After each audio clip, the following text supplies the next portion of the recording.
Welcome to my channel.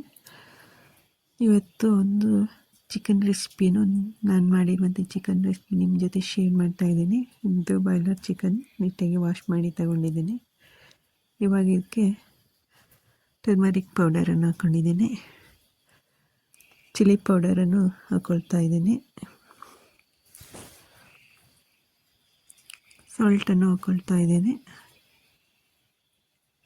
ನಾನು ಮಾಡುವ recipe ನಿಮಗೆ ಇಷ್ಟ ಅಂದರೆ ಲೈಕ್ ಆ್ಯಂಡ್ ಶೇರ್ ಮಾಡಿ, ವಿಡಿಯೋಗೆ ಸಪೋರ್ಟ್ ಮಾಡಿ. ಇದಕ್ಕೆ ಸೂಪರಾದ ಒಂದು ಇಂಗ್ರೀಡಿಯೆಂಟ್ಸ್ ಹಾಕ್ಕೊಳ್ತೀನಿ. ನೀವು ವಿಡಿಯೋವನ್ನು ಕೊನೆ ತನಕ ವಾಚ್ ಮಾಡಿ. ಒಂದು ಅರ್ಧ ಗಂಟೆಯಷ್ಟು ಹೊತ್ತು ಮ್ಯಾರಿನೇಷನ್ ಮಾಡಿ ಇಡ್ತೇನೆ ನಾನು.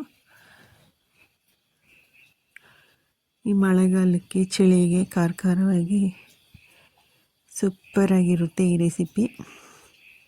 ನಂತರ ಒಂದು ಮಿಕ್ಸಿ ಜಾರ್ ತಗೊಂಡು ಇದಕ್ಕೆ ಒಂದು ಕಟ್ ಮಾಡಿರುವಂತಹ ನೀರುಳ್ಳಿ, ಚಿಕ್ಕ ಮೆಣಸಿನಕಾಯಿ, ಶುಂಠಿ ಬೆಳ್ಳುಳ್ಳಿಯನ್ನು ಹಾಕ್ಕೊಂಡಿದ್ದೇನೆ. ಕಾಳು ಮೆಣಸು ಹಾಕ್ಕೊಳ್ತಾ ಇದ್ದೇನೆ. ಒಂದು ಕಟ್ ಮಾಡಿರುವ ಟೊಮೆಟೊ ಹಣ್ಣನ್ನು ಸೇರಿಸ್ಕೊಳ್ತಾ ಇದ್ದೇನೆ.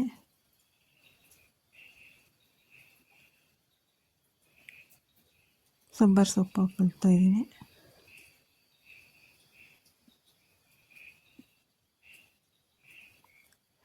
ಲವಂಗ ಚಕ್ಕೆಯನ್ನು ಸೇರಿಸ್ಕೊಳ್ತಾ ಇದ್ದೀನಿ. ಇವಾಗ ಇದಕ್ಕೆ ನೀರು ಹಾಕೊಳ್ದೆ, ನೀರೇನು ಹಾಕೋದು ಬೇಡ, ಜೀರಿಗೆ ಪುಡಿಯನ್ನು ಹಾಕ್ಕೊಂಡಿದ್ದೀನಿ. ಇವಾಗ ಪೇಸ್ಟ್ ಮಾಡ್ಕೊಳ್ತಾ ಇದ್ದೀನಿ.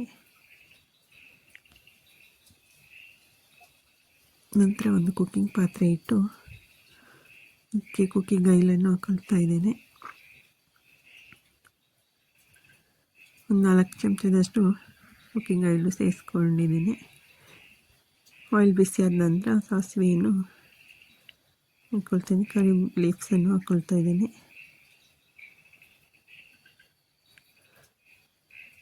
ನಂತರ ಮ್ಯಾರಿನೇಷನ್ ಮಾಡಿದ್ದ ಚಿಕನನ್ನು ಸೇರಿಸ್ಕೊಳ್ತಾ ಇದ್ದೀನಿ.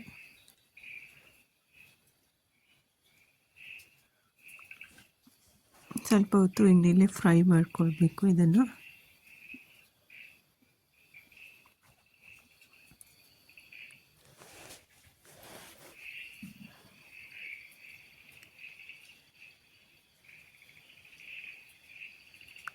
ಚಿಕನಲ್ಲಿರುವ ನೀರು ಬಿಟ್ಕೊಳ್ಳೋ ತನಕ ಫ್ರೈ ಮಾಡ್ಕೊಳ್ತಾ ಇದ್ದೀನಿ.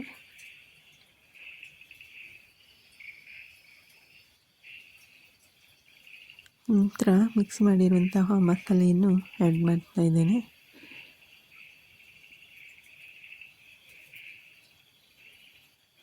ಚಿಕನಲ್ಲೇ ನೀರು ಬಿಟ್ಕೊಂಡಿದೆ ನೋಡಿ.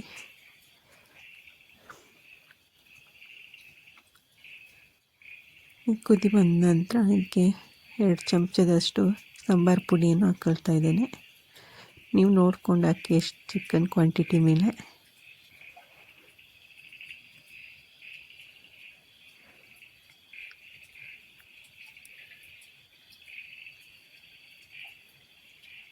ಇವಾಗ ಮಿಕ್ಸ್ ಮಾಡಬೇಕು ನೀಟಾಗಿ.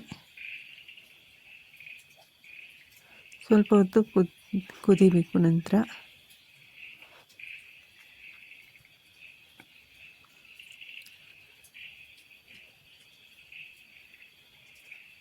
ಇವಾಗ ಚಿಕ್ಕ ಕಪ್ಪಲ್ಲಿ ಸ್ವಲ್ಪ ನೀರನ್ನು ಹಾಕಿ ಬೇಯಿಸ್ಕೊಳ್ತಾ ಇದ್ದೀನಿ. ಫೈನಲಿ ಈ ರೀತಿ ರೆಡಿ ಆಯಿತು ನಮ್ಮ ಚಿಕನ್ ಗ್ರೇವಿ. ಇದಕ್ಕೆ ಏನು ಇಂಗ್ರೀಡಿಯೆಂಟ್ಸ್ ಹಾಕಿದಂದರೆ ನಮ್ಮ ಕೊಡಗಿನ ಕಾಚಪ್ ಪುಡಿಯನ್ನು ಹಾಕ್ಕೊಂಡಿದ್ದೇನೆ. ಸೂಪರ್ ಟೇಸ್ಟಿಯಾಗಿರುತ್ತೆ. ಒಮ್ಮೆ ನೀವು ಟ್ರೈ ಮಾಡಿ, ಬಿಸಿ ಅನ್ನಕ್ಕೂ ಸೂಪರಾಗಿರುತ್ತೆ. Thank you for watching. ಎಲ್ಲರಿಗೂ ಬಾಯ್.